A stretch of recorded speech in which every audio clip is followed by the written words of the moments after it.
Estimadas hermanas y hermanos, es un gusto estar con ustedes nuevamente. Ahora abordaremos textos de Marcos el Asceta, en lo que sería la 28ª clase del curso de Filocalía 2020. Marcos el Asceta escribe la mayor parte de sus textos en base a aforismos, pequeños párrafos que destilan mucho conocimiento espiritual. Por eso les sugiero que los lean más de una vez, que los profundicen, porque tienen mucha miga, como dicen en alguna región. En el texto escaneado, que lo van a tener recién el lunes, yo hoy me confié, fui a hacer el escáner y ya estaba cerrado el negocio. En el texto escaneado van a advertir marcas que he hecho en los párrafos que he utilizado para esta primera clase de Marcos. Así que ahí van a tener mayor facilidad para acudir. Este texto está en el volumen primero de la Filocalía de Editorial Lumen a partir de la página 169. Y el texto que abordaremos hoy se llama La Ley Espiritual. Antes que me olvide, todavía estoy en deuda con ustedes porque aún no les he hecho el listado de las obras de Máximo el Confesor y también me falta grabarles un pequeño audio del abate Filemón de la clase anterior. Así que estoy en deuda, pero he tenido una semana muy ajetreada y yo sé que ustedes me van a disculpar porque tarde o temprano vamos a cumplir. Marcos el Asceta. Fíjense, nos dice que todo sufrimiento no buscado conduce a la destrucción del pecado. Todo aquel infortunio que nos ocurre en la vida, que nosotros no hemos generado explícitamente, que no ha sido una causa nuestra, nos lleva a enfrentarnos cara a cara al mal en nuestra vida, al error, a la falta, al pecado. Alguien podría querer verlo de otro modo y podríamos decir, nos lleva a ver aquello en lo que nos hemos desalineado precisamente de la ley espiritual. Pero ¿por qué es que un hecho infortunado, un hecho desgraciado, o el sufrimiento no buscado, para parafrasear a Marcos, busca la destrucción del pecado y en cierto modo destruye el pecado en nosotros? Porque nos confronta con la identificación que hemos sufrido, que hemos tenido, con el cuerpo y con la mente. Es decir, desde el momento en que nosotros nos quisimos capaces de controlar el bien y el mal, de controlar los sucesos y de ser capaces de discernir, como si nosotros tuviéramos el poder del conocimiento, como dice el Génesis, ¿verdad? A partir del momento de la caída, hemos caído precisamente en la identificación con el cuerpo y con la mente. Nos hemos hecho idénticos, nos sentimos cuerpo y mente. Pero el problema, que ustedes verán, está siempre en el trasfondo de toda filocalía, es que somos antes que cuerpo y mente, esencia espiritual. Somos hijos de Dios inmateriales, de pura naturaleza espiritual. Algunos monjes de filocalía también reconocen la naturaleza humana como cuerpo y mente, pero siempre están reivindicando la chispa divina inmortal como la verdadera esencia de lo que somos.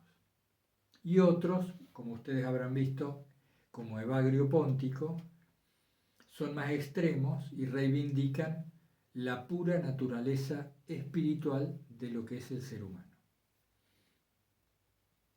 Bueno, pero como sea, cuando nosotros nos enfrentamos al infortunio, caemos en la cuenta que aquello a lo que apostamos, esto es, lo material y o lo mental, es fugaz, totalmente perecedero, que no depende de nuestro control sino muy escasamente, y que en tanto creamos ser esta cáscara, vamos a ir caminando sin detenernos jamás hacia el fracaso, que se manifiesta de tres formas principales: la enfermedad, la vejez y la muerte.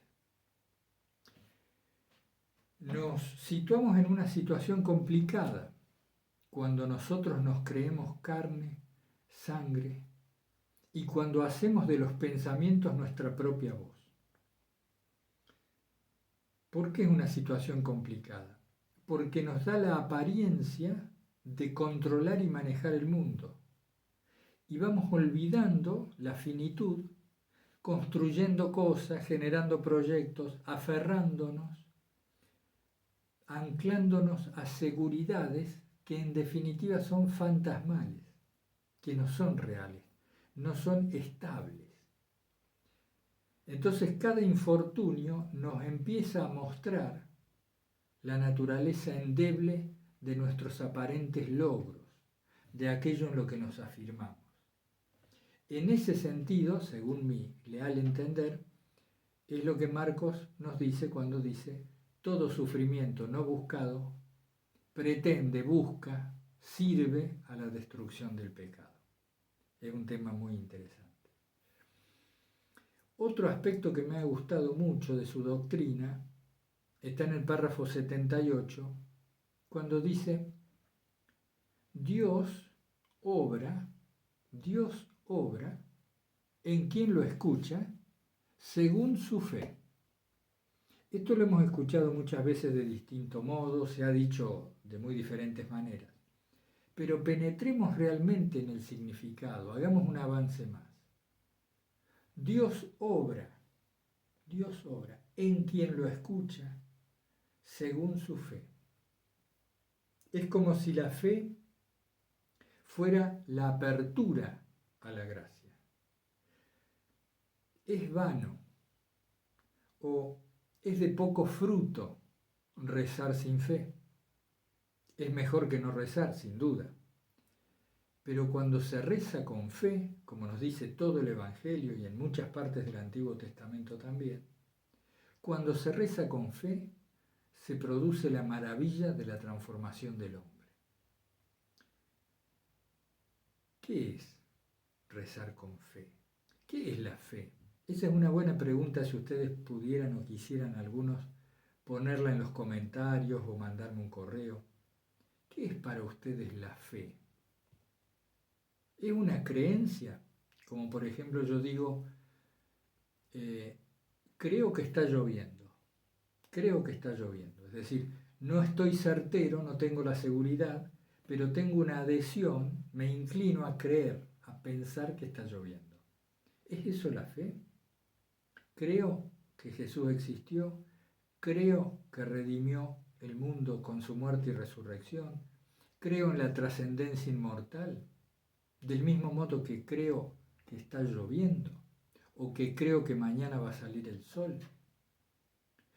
Parece ser para Marcos, la fe es como una llave que abre la puerta a todas las gracias, pero no parece referirse a una mera creencia, sino una especie de compromiso profundo y total de entrega de la propia vida según la fe.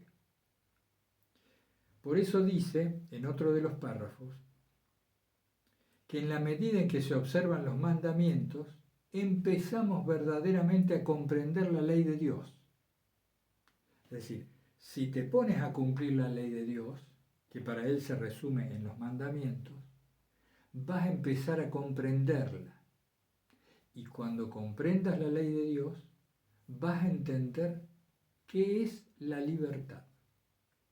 Esto me ha parecido muy interesante. Por supuesto, tiene resonancias con lo que dicen otros monjes. A cada rato nos vamos a encontrar, pero esto yo ya lo escuché, y claro, porque lo dijo tal otro, tal otro. Ellos estaban imbuidos, ¿no? Como si fuera de un mismo ambiente, de un mismo clima espiritual, en profunda comunión, incluso a través de varios siglos. Los filocálicos mantenían la esencia de su doctrina. Entonces, en otras palabras, Marcos nos dice, si no eres coherente en tu vida, si no cumples con coherencia el mandato de Cristo, no vas a entender la ley de Dios. Y esto no es solo una ley escrita en las tablas de la ley, es la ley de la vida, no vas a entender lo que ocurre. Pero si cumples los mandamientos y empiezas a comprender la ley de Dios, asoma la libertad. Muy interesante ese concepto. Otro más, dice, cuando te has acordado de Dios, has descuidado lo que no debías. Cuando te has acordado de Dios, has descuidado lo que no debías. Yo se los quiero leer. Es el 59. Espérense. Acá está. Dice, no digas, ¿cómo lo hago? Pues el olvido acude a mí aunque no lo quiera. Repito, no digas, ¿cómo lo hago? Pues el olvido acude a mí aunque no lo quiera. El olvido de Dios.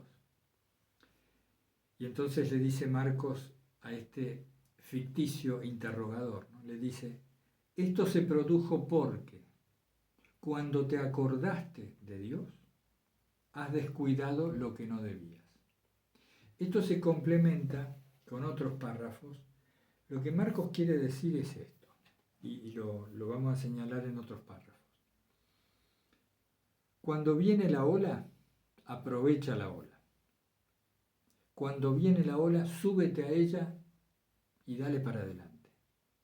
Cuando sientas fervor, cuando recuerdes tu finitud, cuando viendo la naturaleza te maravilles de la obra y por lo tanto te acuerdes de Dios, cuando sientas calidez en tu corazón, cuando la oración funcione bien, cuando estés en paz, allí aprovecha y no descuides lo que debes hacer.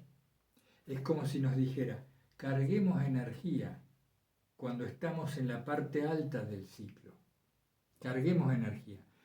Y dice en otro párrafo, para que cuando pase el ciclo alto, para que cuando caiga la ola, Dios se acuerde de ti. Cuando nosotros nos acordamos, ponemos lo mejor. Cuando nos olvidamos de Dios, Él se va a acordar de nosotros. ¿Qué quiere decir que se va a acordar de nosotros? Porque en teoría, y como todos sabemos con el corazón, Él siempre está con nosotros. Pero Marcos se refiere a que habremos grabado una inercia positiva que será mucho más fácil de retomar en los momentos en que estemos en la parte baja del ciclo, en esos momentos negativos que todos conocemos tan bien y de los que a veces nos cuesta tanto salir.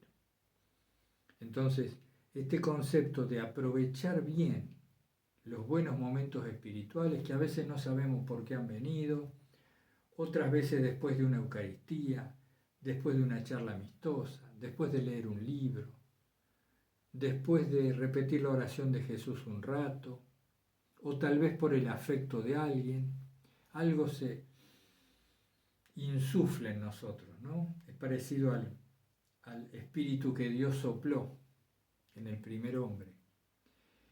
Y nos sentimos mejor y empezamos, ahí vamos. Bueno, ahí hay que poner toda la fuerza para que se grabe en profundidad la huella de la gracia en nosotros. Otro párrafo de mucho interés es el párrafo 56 en el texto La Ley Espiritual de Marcos Elaceta. Yo, además de que los párrafos son breves, yo los comprimo al tomar nota y trato de hacer la interpretación adecuada según la coherencia que creo advertir en todo el texto. Abonando un poco lo que decíamos antes, Marcos nos dice ahora, Lo doloroso aporta al sensato el recuerdo de Dios. Lo doloroso aporta al sensato el recuerdo de Dios. En cambio, al insensato solo le aporta opresión. Se siente oprimido por lo doloroso.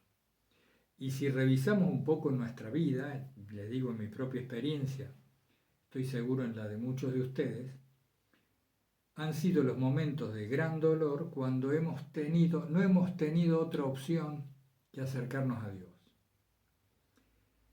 Y esto no como castigo, obviamente, yo no lo vivo así, nunca lo he vivido así, sino como la consecuencia natural de abandonar el alineamiento con lo que es. Es como si la creación tuviera en sí la impronta de Dios y por lo tanto actúa la creación de acuerdo a sus leyes. Leyes que podríamos sintetizar básicamente en amor. Cuando nosotros nos alejamos de esta ley, de este modo en que las cosas funcionan, el dolor es la consecuencia, pero no como un mazazo vengativo e iracundo de nuestro Padre bueno y misericordioso, sino como la sensación que nos provoca la distancia de nuestro verdadero ser, de nuestro verdadero hogar, que es el corazón, la presencia de Dios y demás. Por eso es que el insensato, dice, el que no tiene sensatez,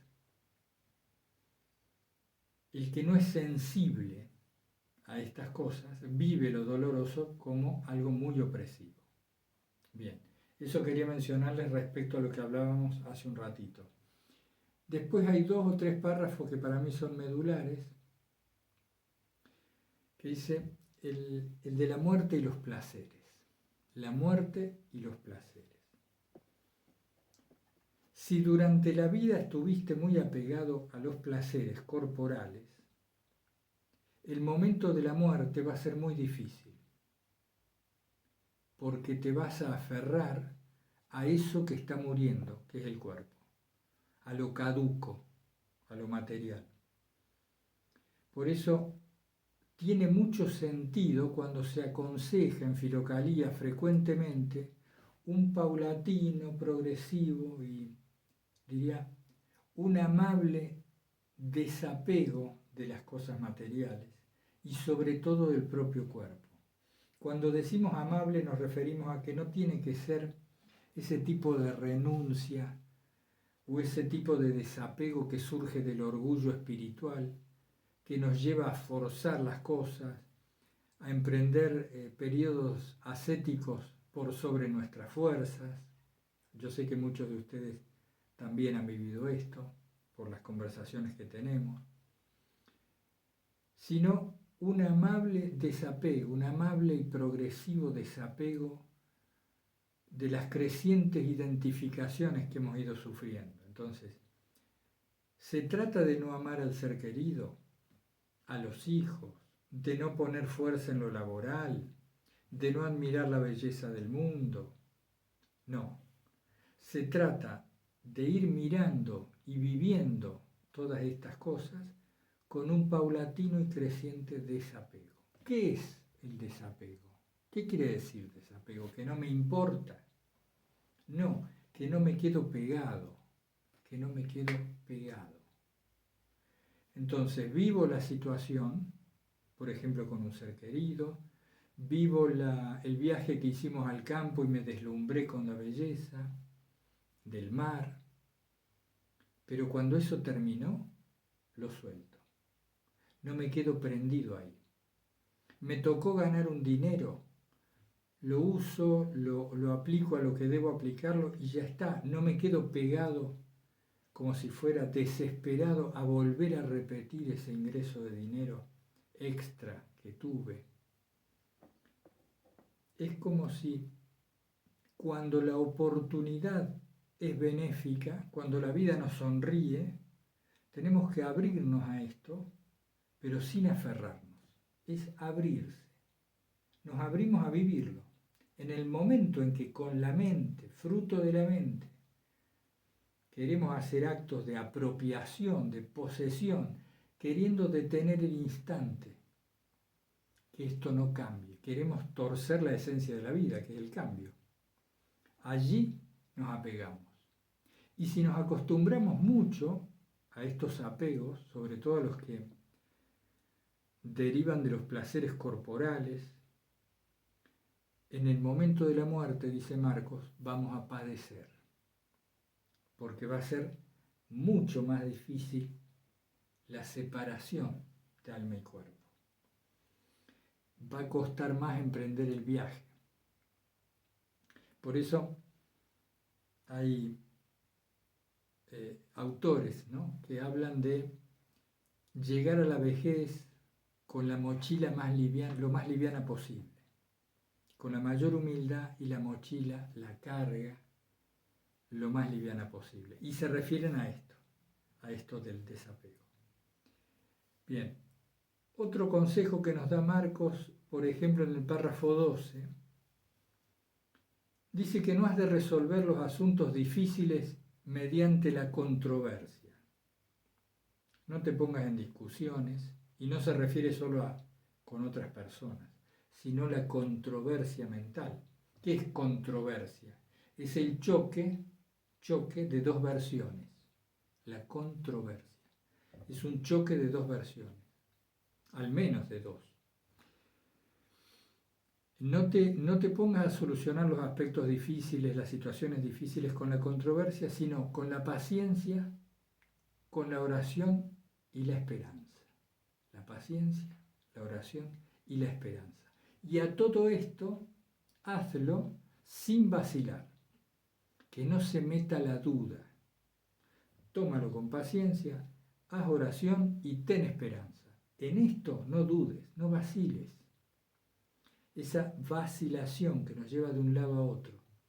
Pero somos capaces de ceñirnos a un propósito y confiar. Somos capaces.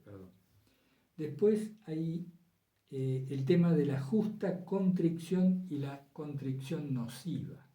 Esto es en el párrafo 18.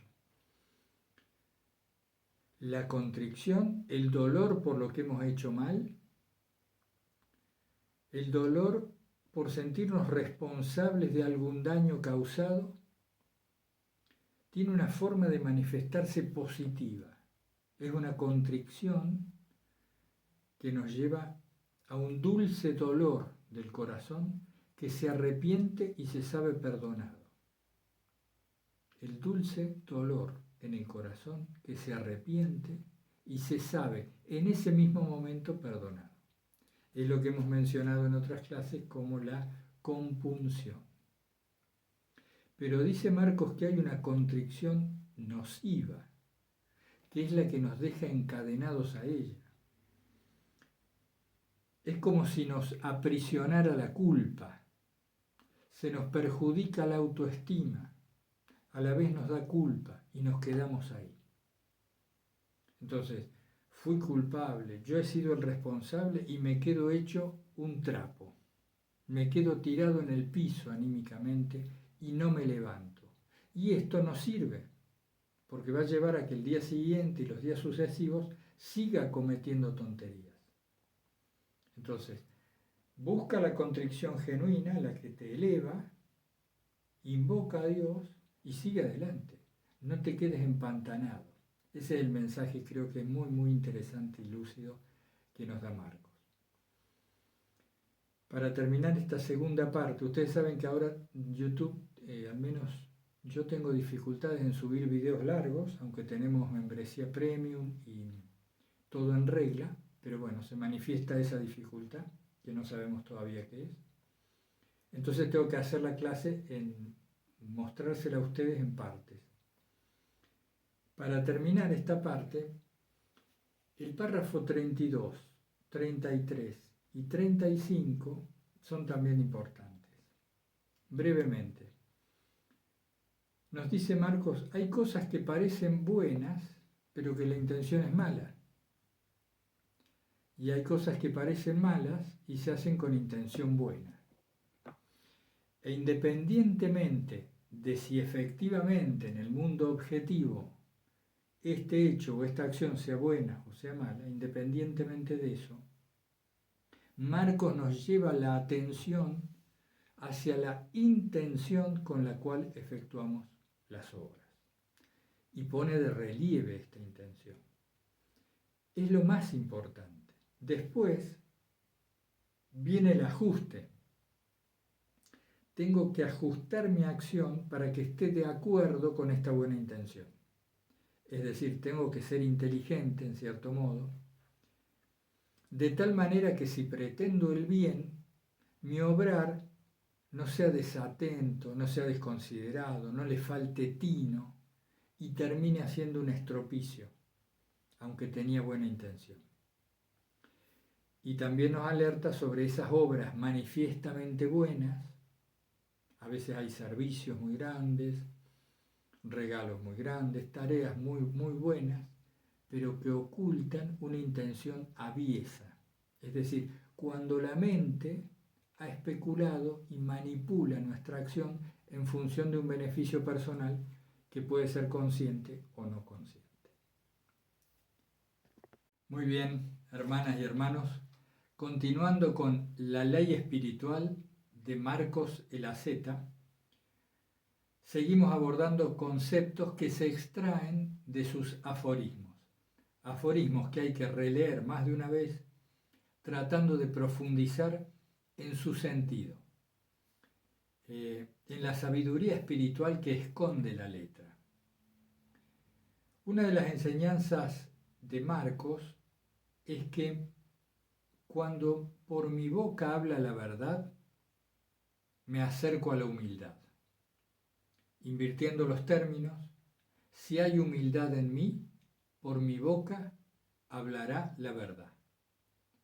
Cada vez que mentimos, cada vez que adaptamos las cosas según nuestra conveniencia o que omitimos algo de la verdad, se eleva en nosotros la soberbia. ¿Por qué? Porque estamos creyendo que mediante algún tipo de manipulación de la realidad, nosotros podemos controlarla. Entonces es un excelente parámetro, a mí me gustó, me sirve, es un excelente criterio para darnos cuenta cómo estamos en relación a la humildad. Si por nosotros habla la verdad lisa y llana, la verdad de lo que ha sucedido, la verdad de lo que se nos pregunta, es decir, la respuesta que damos cuando contamos algo. No estoy hablando de si por nuestra boca habla la verdad en mayúsculas, que sería de aquellos que hablan con la efusión del Espíritu Santo o los que están iluminados por un discernimiento espiritual profundo, sino la verdad lisa y llana que a nosotros nos parece ver en los hechos y en los acontecimientos de la vida. Mientras más apego, y en este caso sí es bueno el apego, mientras más apego tenemos a la verdad, más cerca nos encontramos de la verdadera humildad, porque dejamos que Dios actúe, simplemente expresamos lo que ha sucedido, expresamos la verdad de lo que vemos. En otro de los párrafos, en el 54, Marcos dice, no hagas nada si tu intención no es de Dios. Y dice que aquel que viaja sin una meta solo encontrará fatiga en su camino. No hagas nada si tu intención no es de Dios. Y esto yo lo complemento, por eso lo dejé para esta parte con el párrafo 5, que dice, Dios es el origen de todo bien. Dios es el origen de todo bien. Y no hagas nada si tu intención no es de Dios. Deduzco que cuando nosotros hacemos el bien, es Dios quien lo hace en nosotros, porque Él es el origen de todo bien. Entonces, cada vez que nos demos cuenta de que estamos haciendo algo acorde a la ley de Dios, o siguiendo un impulso de bondad, o afirmando la enseñanza evangélica con nuestro comportamiento, etc., seamos conscientes de que es la gracia de Dios que está atravesándonos, que no somos nosotros. Es el origen de todo bien. La misericordia se expresa no solo en la forma de perdón, sino también en la forma de gracia actuante que nos hace obrar el bien. Esto también abona lo que hablábamos antes de la humildad. Si estoy haciendo algo bueno, Dios está conmigo. Es más, Él me lo está haciendo hacer. Es un lindo criterio, simple y bueno de tener en cuenta. Avanzo sobre el tema del corazón espiritual, un poco más extenso y complicado, pero que aporta frutos por su profundidad. Hemos escuchado muchísimo, tanto en la Biblia como en los sermones o en los autores espirituales, la importancia de las pruebas, lo que se ha llamado Dios nos prueba. Marcos también menciona las pruebas,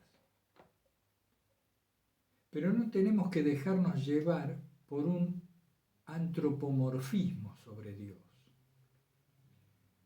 Dios hizo al hombre a imagen y semejanza de Él, pero nosotros lo hacemos a Dios a imagen y semejanza nuestra. Y esto no es lo mismo. Dios no tiene atributos humanos ni atributos que podamos realmente comprender. Entonces, es muy lógico y se puede entender que se hablara de las pruebas que Dios nos pone, porque los reyes ponían a prueba, los emperadores llamaban a sus súbditos y los ponían a prueba, se ponía a prueba al ministro, al ejército. Los maestros y los profesores nos ponen a prueba, nos evalúan y de acuerdo a eso se pone una nota, se aprueba o desaprueba, uno accede a otro nivel o permanece en el que está o incluso desciende de nivel. Pero esto es propio de lo humano. Es una quizá excesiva antropomorfización de Dios. Filocalía, en mi humilde entender, y les digo de verdad, esto es mi interpretación, quizás me equivoque. Filocalía nos exhorta a un cristianismo maduro. ¿Qué es un cristianismo maduro?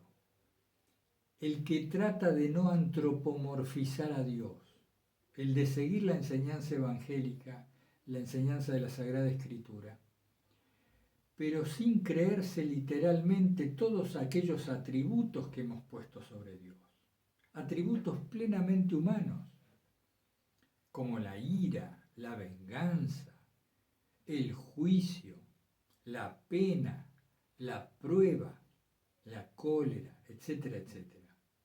Esas son nuestras características sobreimpresas en el concepto o la idea que tenemos de Dios. Pero tengamos por seguro que Dios es otra cosa, que no podemos saber bien cómo son sus atributos, cómo es Dios realmente, porque nuestra mente es absolutamente limitada, de acuerdo.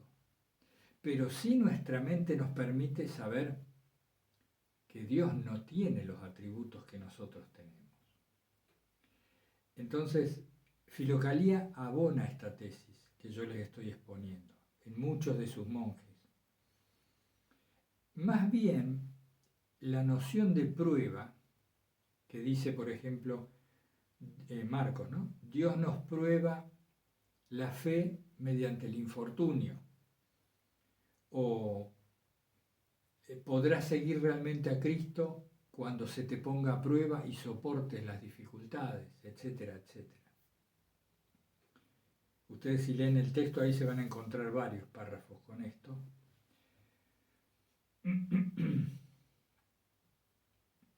La prueba en Filocalía tiene otro sentido. Se relaciona más con lo que se ha llamado el corazón espiritual y el cultivo de este corazón espiritual. Hay en el hombre como un receptáculo especial para la gracia, como si hubiera un ámbito en nosotros especialmente dispuesto para recibir a Dios.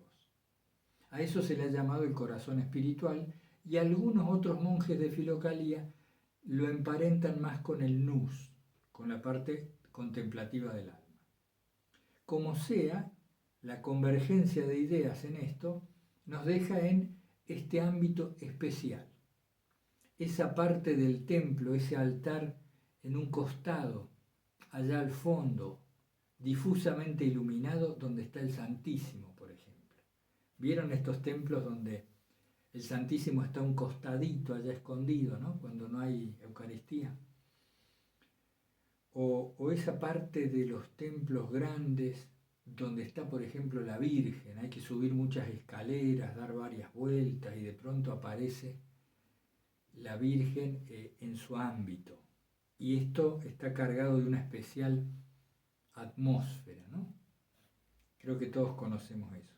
Bueno, imagínense que en el ser humano también hay una morada, un lugar especialmente reservado para recibir la gracia y desde allí distribuirla a todos los miembros del cuerpo y a todas las facetas de la mente.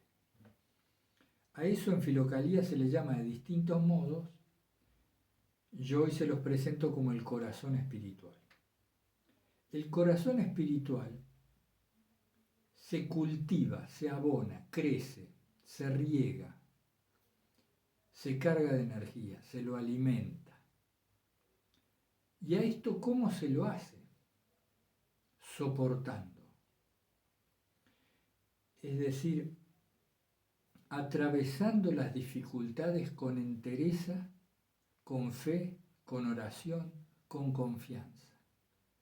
Entonces no tenemos que ver lo que se llama Dios nos prueba como un examen donde vamos, rendimos y según eso seremos juzgados, sino que más bien tenemos que ver las dificultades que atravesamos como escalones que Dios nos va creando delante nuestro para que los subamos. Y al ir subiendo estos escalones nos acerquemos a lo que somos, que es sus hijos, los hijos de Dios que somos, y para que cada vez más estemos cerca de su presencia. Alguien puede decir, bueno, pero esto es más o menos lo mismo. La cuestión es que vienen dificultades, ¿no? Vienen dificultades y hay que pasarlas. Está bien, pero es distinta la concepción, donde un severo juez me prueba, me examina, a que un Dios amante me va poniendo situaciones para que yo al atravesarlas me eleve hacia Él. Es muy diferente. Marcos enfatiza en esto, en varios de sus párrafos, lo que se llama las pruebas, el cultivo del corazón espiritual y demás. ¿Qué otro concepto les quería mencionar en esta parte? Aunque muchos filocálicos, Marcos entre ellos, enfatizan en la parte humana del crecimiento, es decir, la voluntad, la férrea determinación, la paciencia y otras virtudes, siempre mencionan, más tarde o más temprano, que la misericordia de Dios es absolutamente imprescindible. Ellos no se quedan, ¿no?, con este aspecto voluntarioso, sino que una y otra vez nos refrescan el hecho de que por más que nosotros hagamos lo que hagamos y hagamos el mayor bien, sin la misericordia de Dios no se llega a ese estadio espiritual al que ellos llaman la teosis o la deificación del hombre. Muy bien, hermanas y hermanos, avanzando hacia la parte final de esta 28ª clase de Filocalía, sobre Marcos el asceta y más específicamente sobre su texto La ley espiritual, avancemos sobre 5 párrafos o 5 aforismos más que son muy interesantes. El primero sería el 86, donde dice: el que abandonó la práctica y se apoya solo en la ciencia, va mal encaminado. El que se apoya solo en el conocimiento, cuando se refiere a ciencia quiere decir el conocimiento intelectual, el conocimiento racional, es como una caña que se dobla. Ante las dificultades se va a doblar. A ver si lo tengo acá a mano. El 86. El que ha abandonado la práctica y se apoya solamente en la ciencia, tiene en sus manos un bastón de caña en lugar de una espada con dos filos. Esto, durante la guerra, le perforará la mano, como dicen las escrituras, lo penetrará y le inyectará el veneno natural delante de los enemigos. Y remite a Hebreos 4:12. Hebreos 4:12. Cada uno tendrá su práctica, ¿no? El otro día conversaba con una hermana, charlábamos sobre esto de cuál era la práctica adecuada, a la cual apegarse, a la cual sujetarse en una vida cotidiana tan difícil como la de hoy en día. Y es muy variable realmente, pero coincidíamos en que todos deberíamos tener al menos 2 momentos de oración al día, y si fuera posible en uno de esos 2 momentos de oración o en un tercer momento, abordar algo de la Sagrada Escritura, aunque sea brevemente, pero no con un afán de ciencia, sino al modo lectio, al modo orante, donde yo abro la Escritura, me vinculo con la Sagrada Escritura para recibir el efluvio del Espíritu, la sabiduría de Dios. Entonces hay como una actitud muy especial ahí que se pone, ¿no? Cuando uno accede a 1 o 2 versículos, los lee varias veces, los trata de interiorizar y sobre todo de penetrar el sentido que está más allá de lo literal. Esto es muy propio de Filocalía, que le viene de Orígenes, de los llamados 4 capadocios, como Gregorio de Nacianzo, Gregorio de Niza. ¿Cuál es nuestra práctica? Dependerá de cada uno, pero la oración de Jesús durante el día, algún momento especial de oración, quizá al principio y al final de la jornada, y un breve acercamiento a la Sagrada Escritura, en la vida actual no es poca cosa, es una muy buena práctica. Y en la conducta, esto que veíamos con Máximo el Confesor, del amor, de practicar la mediación del amor y sobre todo amar a aquellos que nos cuesta amar, a los que no nos caen bien o a los enemigos, si es que fuera el caso de que tuviéramos rivales o adversarios ocasionales en lo laboral o en algún aspecto de nuestra vida. Pero entonces, ¿qué nos dice Marcos? Que si nos apoyamos solo en el conocimiento racional, lo que él le llama la ciencia, no estamos bien encaminados. Es en la práctica que tenemos que fundarnos. Es echar raíces a esa ciencia.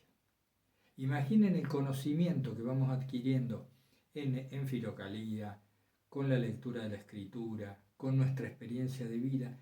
Ese conocimiento es muy débil si no lo enraizamos en una práctica de vida cotidiana, constante y perseverante. Después algo también muy interesante que se vincula con lo de las pruebas, que hablábamos en la tercera parte de la clase. Nos dice Máximo, el que ha acatado un mandamiento, es decir, si hemos hecho bien, si hemos seguido uno de los mandamientos, prepárese porque le va a venir la prueba. Esto es, vamos a tener que atravesar alguna situación que nos permita afirmarnos en el cumplimiento de ese mandamiento. Y entonces allí sí podremos avanzar y vendrán nuevas situaciones que nos darán pie para seguir fortaleciendo nuestro propósito y nuestro corazón espiritual. A mí, hace muchos años, cuando me transmitieron esto, me pareció muy reconfortante la idea y luego la experiencia de que Dios nos va hablando o modelando, esculpiendo, como decíamos en algún post, a través de los acontecimientos. Si yo estoy siendo obrado, si estoy siendo esculpido por Dios, si todavía estoy siendo creado, si no soy una obra terminada, porque Él todavía me está creando para que sea apto a la patria celestial, y yo me resisto, en primer lugar, a los acontecimientos que van ocurriendo, y luego me resisto a las transformaciones que estos hechos sugieren para mi interior. Hay hechos, circunstancias, en los cuales nosotros podemos intuir con toda claridad que vienen a traernos un mensaje. Si nosotros nos resistimos y endurecemos el corazón, el cincel, el martillo del escultor nos duele más. Si nos dejamos actuar, es mucho más fácil. Siempre caemos a esto, ¿no? Al abandono, a la confianza. Y en este caso, al atravesar las pruebas, que no son un examen, sino una posibilidad que Dios nos da de elevarnos. Este cambio de concepción puede parecer poco importante, creo que no, que es importante. Es un matiz de trascendencia en este tema. ¿Qué más? Otro, el párrafo 94. Él dice que no debemos desatender a los pequeños pecados, las pequeñas faltas o errores, porque es a partir de estos que vienen luego los mayores. Si nosotros, y esto trasladémoslo a la vida de todos los días, aunque no sean pecados, aunque no sean pecados, fijémonos cómo actúa en nosotros esta ley de lo pequeño a lo grande, de la pequeña desidia o negligencia hasta la gran falta o el gran error. Si yo me levanto tarde, no me levanto con el tiempo suficiente, me apresuro, termino apresurado, dejo la cama sin tender, los enseres del desayuno sin lavar y acomodar, no me visto bien, no hago todo lo que debía hacer, voy como a los tumbos, ¿no? Y llego al trabajo, por ejemplo. Ya uno se da cuenta cómo el día se encamina de cierto modo. Tan diferente a cuando nos tomamos el tiempo necesario, aunque esto nos quite una hora de sueño. Una hora de sueño se compensa sobradamente con la energía que nos reporta el bien hacer. Entonces nos levantamos, hacemos nuestra oración, dejamos la habitación en condiciones. Yo estoy dando ejemplos arbitrarios porque cada uno sabrá dónde le aprieta el zapato o qué menesteres, qué minucias puede hacer con orden y aplicación para situarnos en una sintonía adecuada. Cuando empezamos el día, esta es la clave, a mí me lo han repetido muchas veces y lo he comprobado. ¿Cómo empiezo el día? Ya lo decían las abuelas, ¿no? El pie derecho o el pie izquierdo, que creo que tenía bastante que ver con esto. Entonces, no seamos negligentes con las pequeñeces. Eso es lo que nos quiere decir Marcos. Porque si te dejas de estar con muchas pequeñeces, te vas a encontrar enlodado en medio del barro de lo grande, de las faltas grandes. Me ha parecido excelente, ¿no? Después el párrafo 119 dice, no acuses a la acción, sino al pensamiento. Como hemos dicho en otras ocasiones, los pensamientos producen inmediatamente sentimientos. Y allí nomás se suceden acciones. En el pensamiento que sobrevino, que genera una sensación y un sentimiento emocional y que luego una conducta, está la causa del mal. Pero ustedes podrían decir, pero ¿cómo hago con los pensamientos? Porque hemos dicho una y otra vez, y podemos comprobarlo, que los pensamientos vienen y se van independientemente de la voluntad nuestra. Si alguno tiene dudas, haga el ejercicio, permanezca tratando de pensar en una sola cosa, un minuto y medio, y no va a poder. Vienen y se van distintos pensamientos. Entonces, ¿cómo hacemos para compatibilizar esto con lo de Marcos? Que no debemos acusar a la acción sino al pensamiento, pero si los pensamientos vienen independientemente de mi libre arbitrio, ¿cómo hago? Debo no atenderlos. No atender a los pensamientos está en nuestra posibilidad. Generar los pensamientos ya es más difícil. Entonces, cuando nos sobrevienen pensamientos, nosotros vamos hacia la oración de Jesús, o atendemos a lo que percibimos, o a la tarea que estamos realizando, pero no atendemos a los pensamientos que sobrevienen mecánica y divagatoriamente y que nos inducen a comportamientos inadecuados o a sentimientos negativos, etc. Sergio me planteó, pero creo que es en el curso de fenomenología, de todas maneras hago una mención porque viene a cuento. Sergio me planteaba, pero ¿cómo es esto de los pensamientos? Porque hay toda una serie de pensamientos creativos, racionales, etcétera, que son muy buenos. Y parece que uno los puede ir ordenando y manejando en un sentido preciso. Sí, los pensamientos funcionales en Filocalía no son criticados. Todo aquel pensamiento que contribuye con la función que se está ejecutando.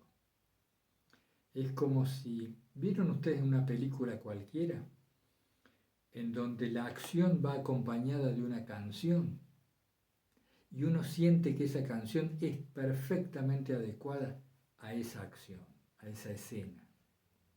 Bueno, hay pensamientos funcionales perfectamente adecuados a lo que se está ejecutando.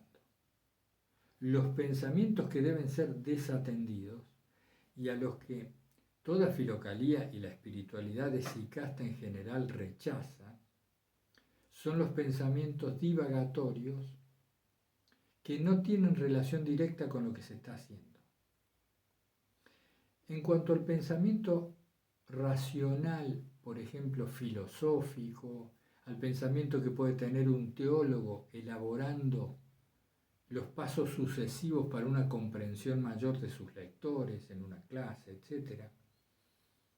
Estos pensamientos, cuando son permitidos desde una posición en la que el sujeto está imbuido de la gracia o está permitiendo que el Espíritu Santo actúe en él, cuando se siente un instrumento, estos pensamientos vienen a ser funcionales también.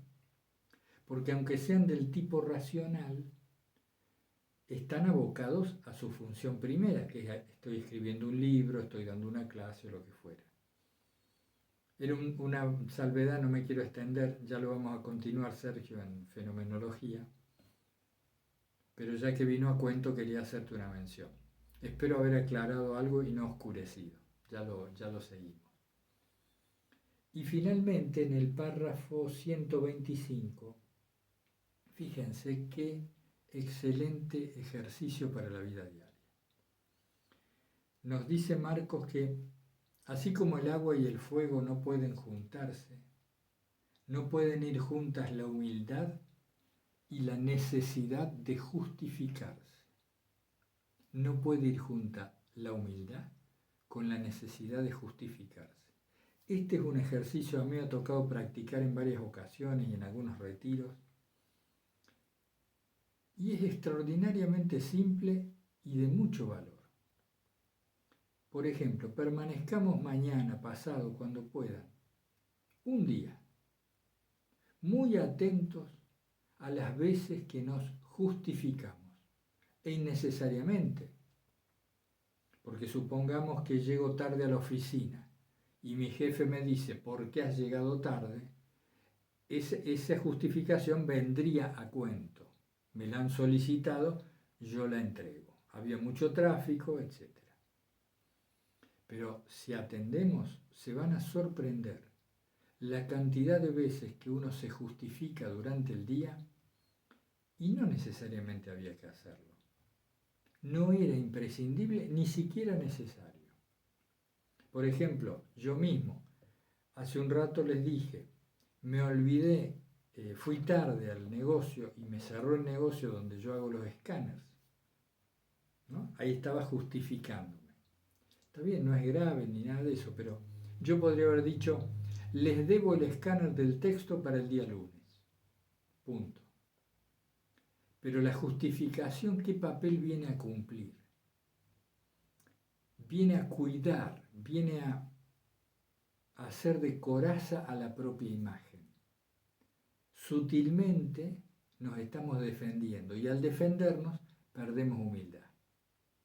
Por supuesto, este es un ejemplo simple, tonto si quieren, pero si revisamos nuestro día está colmado de estas justificaciones, en nuestra familia, en nuestro trabajo y con nosotros mismos. Aparecen pensamientos constantemente divagatorios que invitan a que justifiquemos nuestras acciones. Si le ponemos un freno a las justificaciones, las vamos a empezar a advertir. Nos vamos a dar cuenta la cantidad de veces. ¿Y esto qué utilidad tiene? Darnos cuenta de cuán poco humildes somos y cuánto queremos dar una imagen a los demás acerca de nosotros mismos. Bueno, yo creo que ya está bien por hoy. ¿Qué me puede quedar? Les voy a escanear el texto. Les sugiero que los lean, son muy útiles estos aforismos. Marcos tiene una simpleza, pero una profundidad muy interesante. Vamos a hacer una reunión virtual para los que quieran. Yo no tengo un almanaque aquí. Hoy estamos a fin de mes. Después de la clase 30. Vamos a llegar a la 30 y ahí hacemos una reunión virtual. Les voy a avisar con 15, 20 días antes. Ahora pronto ya les aviso para que ojalá puedan asistir. Nos hacemos 1 horita o 2 horitas de reunión virtual tratando de intercambiar sobre filocalía lo que hemos visto hasta ahora y evacuar dudas que a veces en vivo, el diálogo en vivo tiene alguna virtud que este método no tiene. Bueno, les agradezco mucho la participación, los comentarios, los audios que me mandan por WhatsApp. Es muy alentador y bueno, estamos tratando entre todos de ir mejorando. Les mando un abrazo fraterno, invocando el santo nombre del Señor Jesús.